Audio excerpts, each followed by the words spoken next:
Bismillahirrahmanirrahim. Assalamualaikum warahmatullahi wabarakatuh. Apa kabar mahasiswa-mahasiswi yang saya cintai? Alhamdulillah hari ini kita kembali dipertemukan di sesi ketiga di perkuliahan dasar dan prinsip tafsir Al-Quran. Tema yang kita usung hari ini sebagai bahan diskusi kita adalah tafsir dan faktor kemunculannya. Saya berharap dari pertemuan ini kita bisa capai tentang pemahaman terkait faktor-faktor kemunculan tafsir. Jadi Al-Quran sebagai pedoman, Al-Quran sebagai manual kehidupan umat manusia, umat yang mengimaninya. Bagaimana, apakah dia perlu sebuah penafsiran? Bukankah dia sebagai pedoman itu tidak jelas? Namanya pedoman kan jelas. Karena namanya petunjuk ya sudah jelas. Tapi kenapa masih membutuhkan tafsir? Nah, ini kita berusaha untuk mendiskusikan hari ini dengan capaian bahwa munculnya tafsir itu memiliki faktor-faktor yang akan kita pahami bersama. Membahas tentang tafsir dan kemunculannya penting untuk kita flashback ke belakang ya, dari pertemuan yang lalu, yaitu tentang karakteristik Al-Quran. Al-Quran sebagai kalamullah, Al-Quran sebagai mukjizat Nabi. Dia sakral, dia sistematis dan universal. Ini karakter-karakter yang menuntut untuk kita harus menafsirkan Al-Quran. Al-Quran diturunkan misalkan di masa-masa yang lalu, itu apakah tetap relevan untuk masa sekarang? Al-Quran diturunkan bagi umat salaf, apakah relevan ketika budaya dan peradaban masa salaf kemudian diterapkan pada masa kita. Jadi ketika ada asbab nuzul terkait ayat-ayat tertentu responsibel terhadap persoalan budaya masa turunnya, apakah tetap relevan, up to date untuk masa generasi metaverse kini ini. Itu kan penting ya untuk kita memahami bagaimana sebenarnya tafsir itu muncul. Jadi Al-Quran sebagai hudan, Al-Quran sebagai tibyanan likulli syai', Al-Quran sebagai furqan,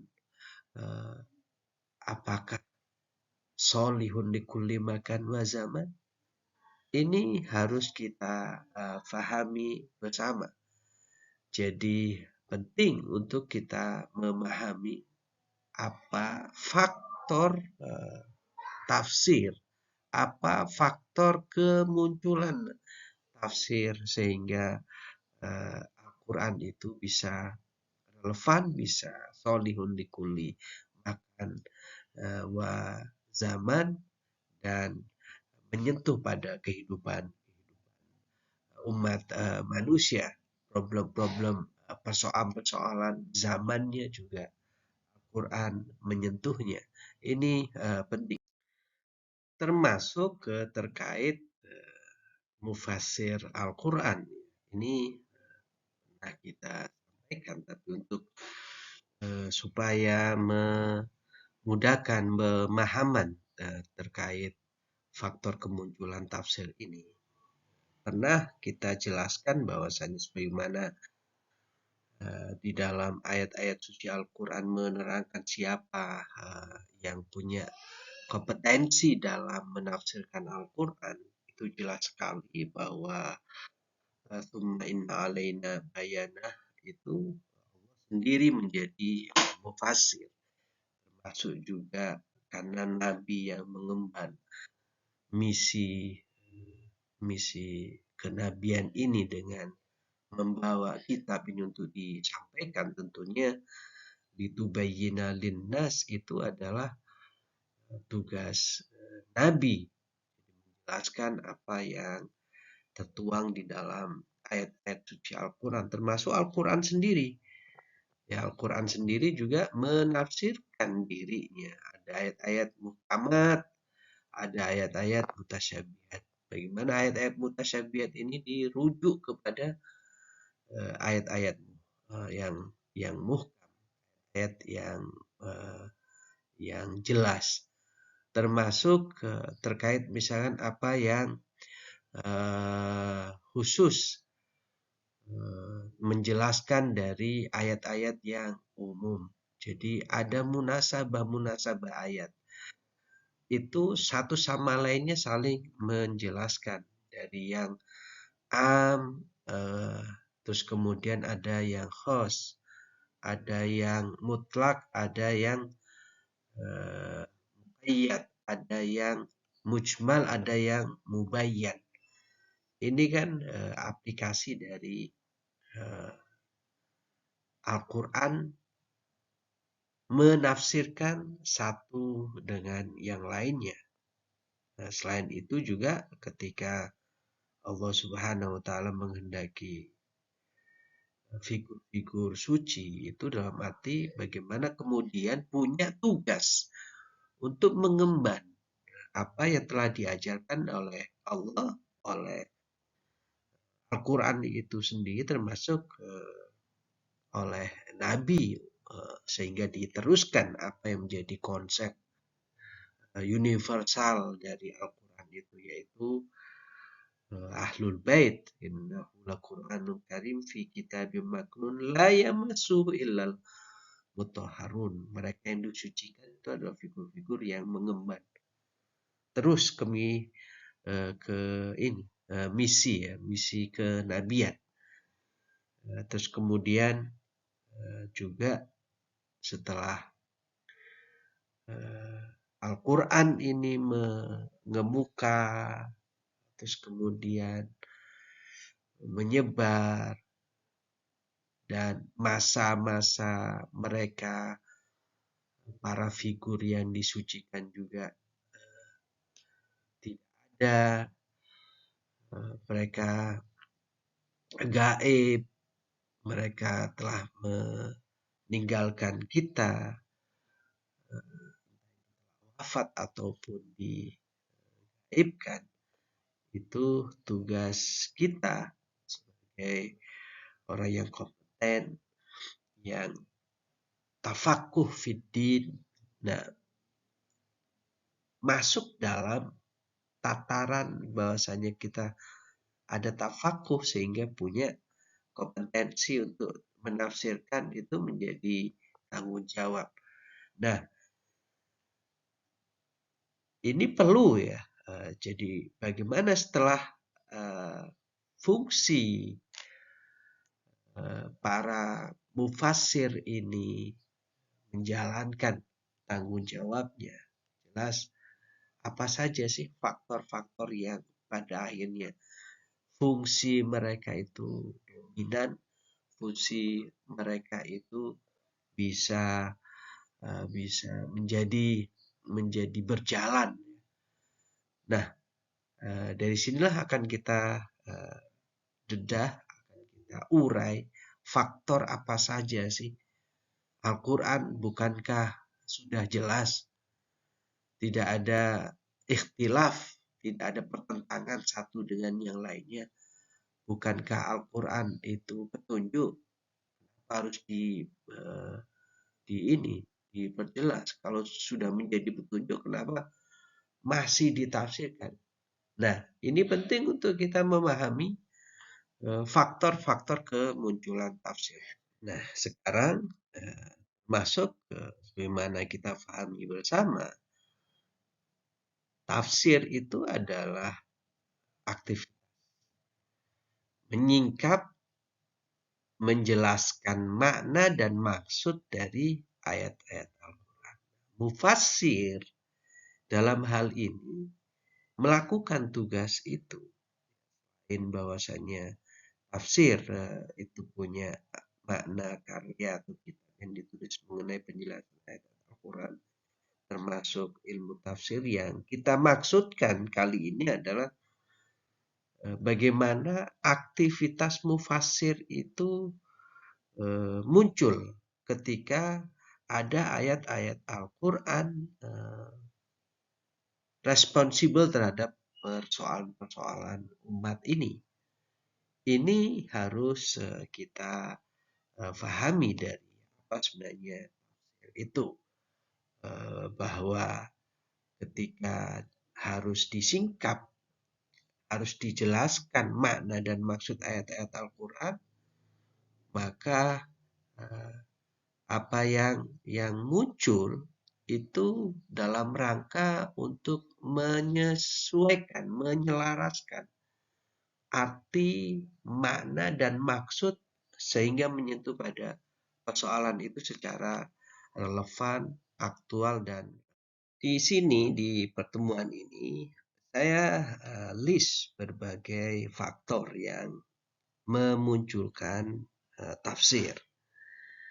Pertama adalah perbedaan mukhatab audiens, baik itu objek, tempat, masa di mana itu harus menyentuh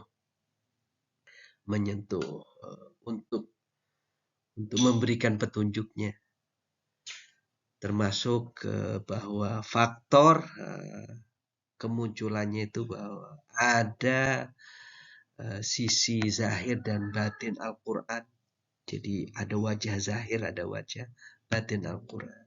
Berikutnya adalah bahwa Al-Quran memiliki bahasa yang khas.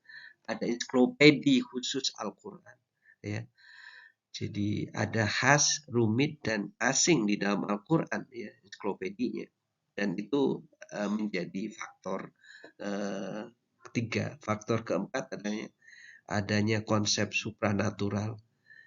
Ada konsep-konsep gaib, ya, di dalam Al-Quran itu yang tidak populer.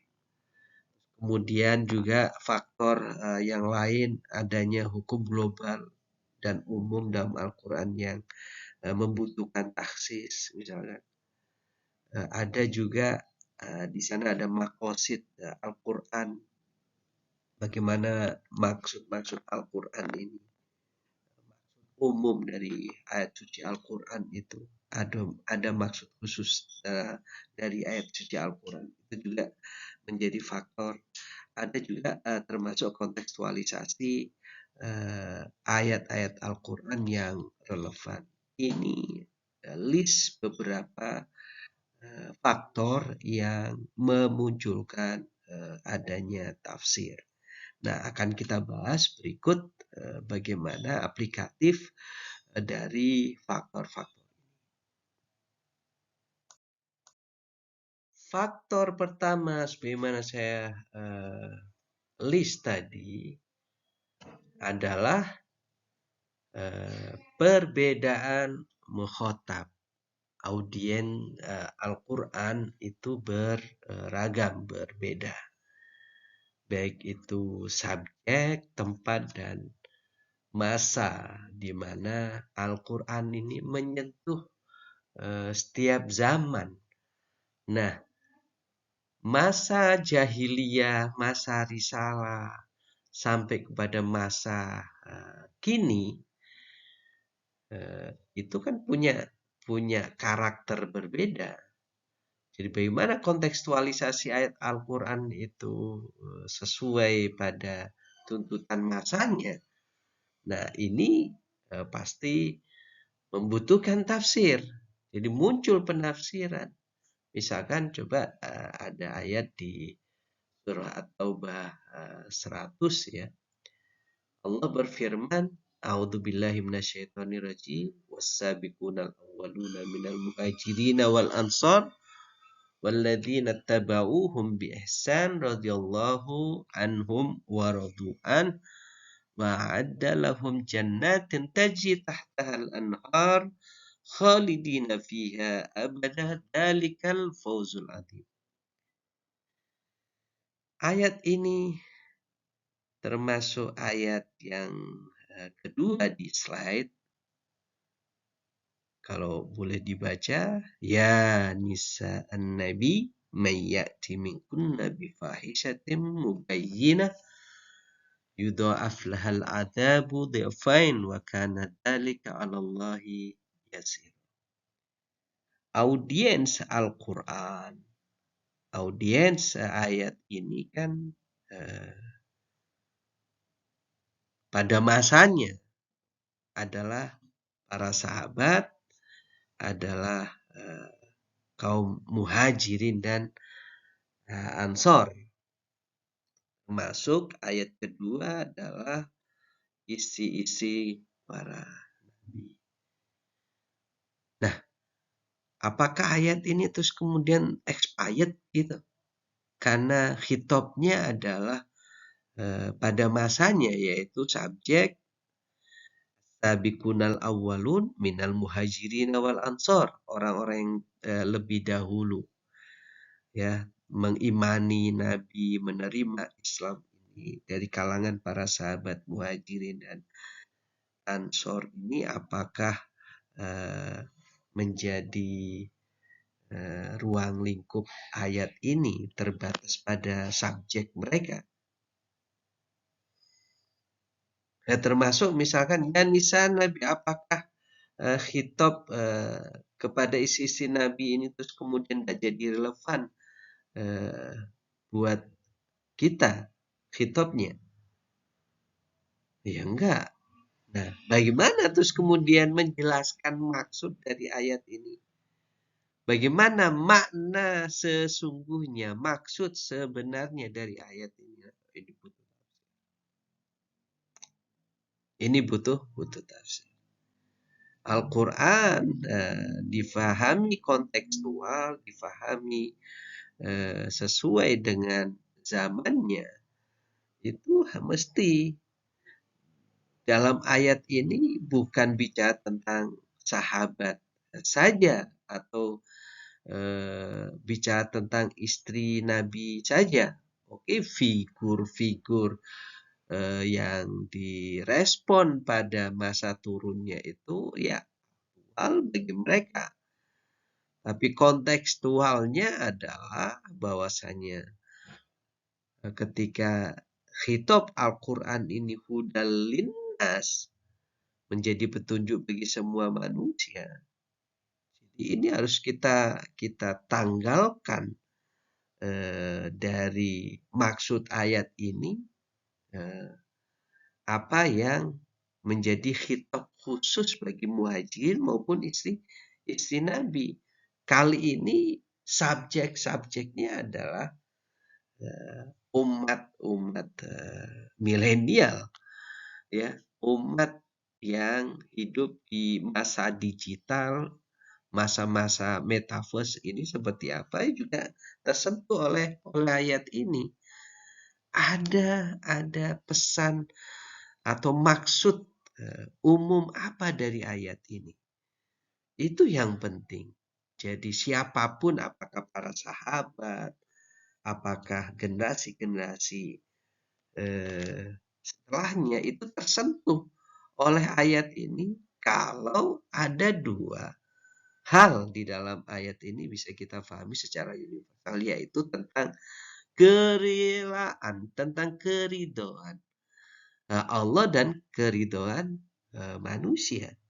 Siapapun dia, bila punya dua kriteria, memiliki kerelaan Allah dan juga memiliki kerelaan diri kepada Allah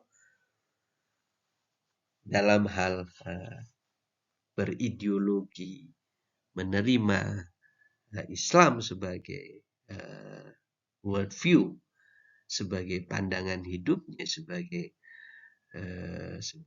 role model ya kehidupannya, maka berlaku aktual, berlaku relevan dan kontekstual ayat ini untuk masa-masa selain masa risalah itu, termasuk ayat ya nisa'an nabi mayyati minkun nabi fahishatin mubayyinatin yudha'af lahal adzabu dhi'fain. Itu artinya bahwasanya ini kan bicara public figure. Istri Nabi itu public figure. Istri Nabi itu adalah model. Istri Nabi itu panutan, membawa kehormatan. Dan public figure ini kapanpun, nggak cuman istri Nabi. Artinya siapa yang menjadi public figure dari masa ke masa, ya itu relevan masuk dalam ayat ini, kontekstual dalam ayat ini. Jadi khitab subjek ayat ini bukan isi-isi Nabi saja, tapi public figure lainnya sepanjang masa. Nah, ini kan penafsiran, makanya muncul dikarenakan apa? Perbedaan mukhatab, subjek, objek, tempat, dan masa dari audiensi Al-Quran ini. Tafsir itu akhirnya muncul.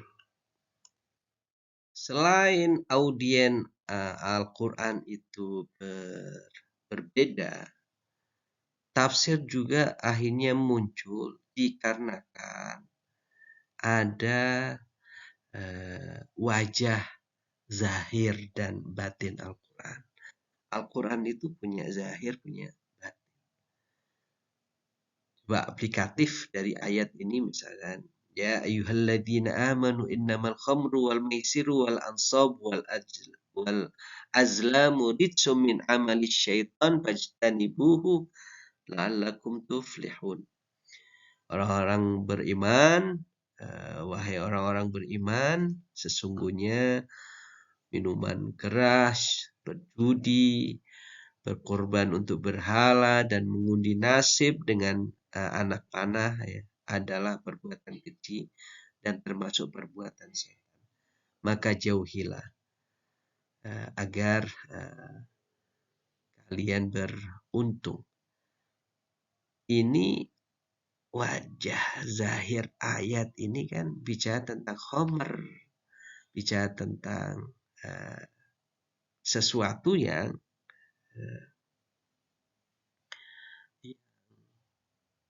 umum itu arak ya, arak dari proses fermentasi anggur ya, kemudian menjadi sesuatu yang tidak dibenarkan, memabukkan ya untuk dikonsumsi. Dari ayat ini, apakah contoh obat-obatan psikotropika apakah disebut di dalam Al-Quran? Enggak. Tapi para mufassir itu memahami, meski cuman hanya khomer disebut, tidak menyebut Al-Quran pada ekstensi dalam bentuk obat-obatan psikotropika itu. Tetap ada satu kesamaan hukum. Nah, apa yang tidak disebut di dalam Al-Quran secara zahir itu makna batinnya. Jadi makna batin dari ayat Al-Khamr itu adalah menyentuh pada ekstensi-ekstensi yang lain itu. Nah, menyentuh ekstensi-ekstensi lain yang tidak disebut itu ruang lingkup batin Al-Quran. Jadi sama ketika ditanya apa hukum obat-obatan psikotropika. Apa dalil bukti dilarangnya obat-obatan atau ya BNN, Narkotika Nasional, Badan Narkotika Nasional. Kalau cari fatwa ulama itu mana dalilnya ini? Kan nggak disebut. Nah, itu mana? Ada proses rasionalisasi dari ayat ini sehingga menyentuh pada batin Al-Quran. Nah, apa yang tidak disebut batinnya, apa yang disebut zahirnya. Ya ayyuhalladzina amanu innamal khamru. Nah, makna batinnya itu makna-makna yang tidak disebut di dalam Al-Quran. Jadi sisi zahir Al-Quran itu adalah makna-makna yang tidak disebut di dalam Al-Quran secara eksplisit. Nah, ini butuh penafsiran. Bagaimana rasionalisasi Homer sehingga menyentuh pada makna-makna batinnya? Ya ada kias dan itu menjadi bukti rasional bahwasanya kias tam itu menjadi bukti rasional akan makna batin dari ayat suci Al-Quran. Termasuk faktor kemunculan dari tafsir ini adalah adanya bahasa yang khas. Ada bahasa yang rumit dan asing di dalam Al-Quran. Ada beberapa contoh ayat aplikatif bisa kita pahami kenapa tafsir itu pada akhirnya muncul. Ada ayat Al-Isra 78, ada Al-Ahzab 56, ada Al-Imran 39. Ini ensiklopedia khas Al-Quran ya.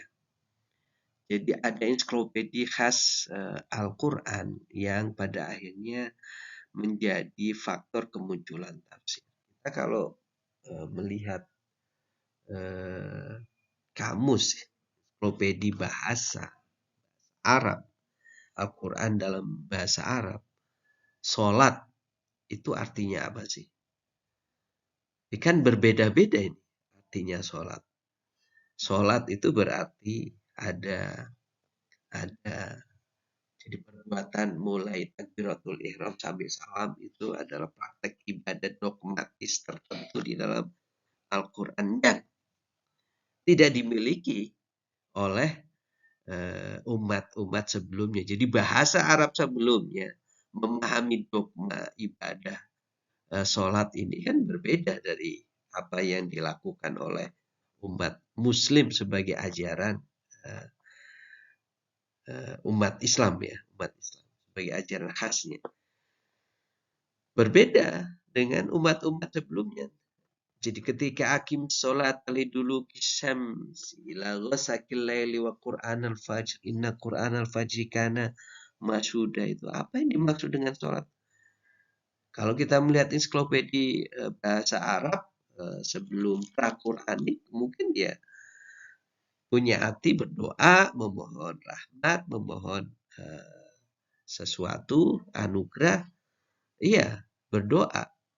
Tapi dalam bentuk ensiklopedia khas Al-Quran yang dimaksud adalah perbuatan dari mulai takbiratul ihram dan ditutup oleh salam itu kan berbeda. Ensiklopedia khasnya itu adalah perbuatan sholat itu. Bukan sebagaimana Al-Qur'ani. Jadi perbuatan sholat umat terdahulu dengan umat Islam jelas beda. Ini khas Al-Quran menjelaskan tentang aqimis sholat itu sholat yang dimaksud dalam ayat ini.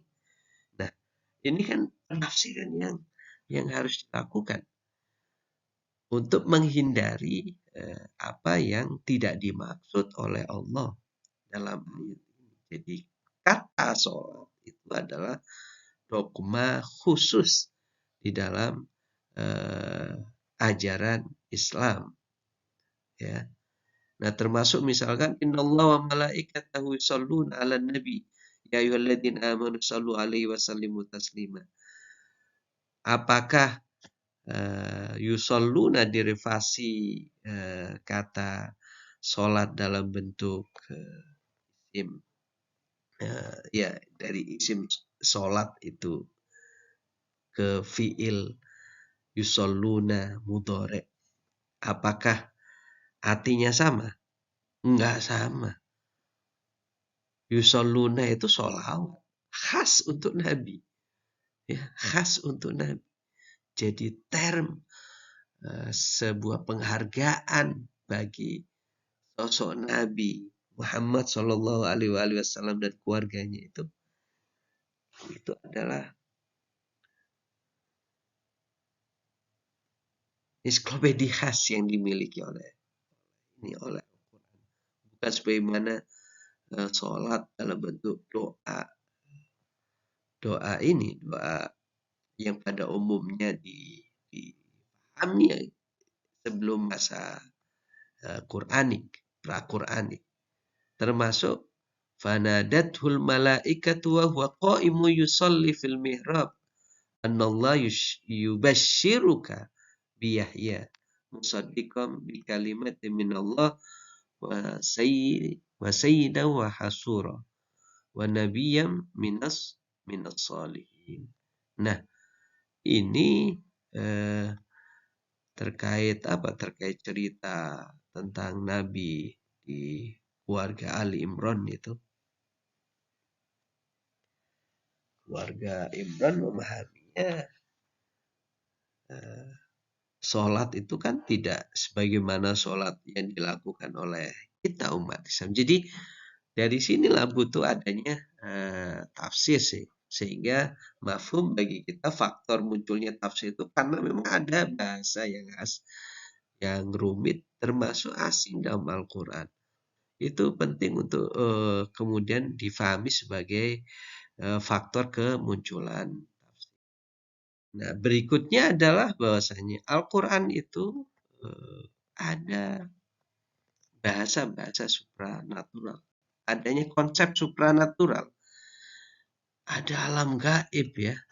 Alladzina yu'minuna bil ghaibi wa yuqimuna sholata wa mimma razaqnahum yunfikun. Jadi ada alam gaib, ada alam syuhud, ya, ada surga dan neraka, ada lauh mahfuz. Itu apa maksud? Dari berbagai macam istilah, misalkan ada mulai malaika, ada hur'in, ada jin, ya, ada iblis, ada syaitan, ya, ada surga itu bagaimana kita fahami hur'in, ada neraka juga, ada berbagai macam penggambaran ekstrim ya di neraka itu. Bagaimana zakum, bagaimana apa yang menjadi siksaan nanti bagi mereka yang mensekutukan Allah, menolak, kafir akan Allah Subhanahu wa taala. Ya, ada lauh mahfuz, ada sidratul muntaha dan lain sebagainya. Itu kan konsep-konsep supranatural yang harus difahamkan sehingga tafsir itu harus ada.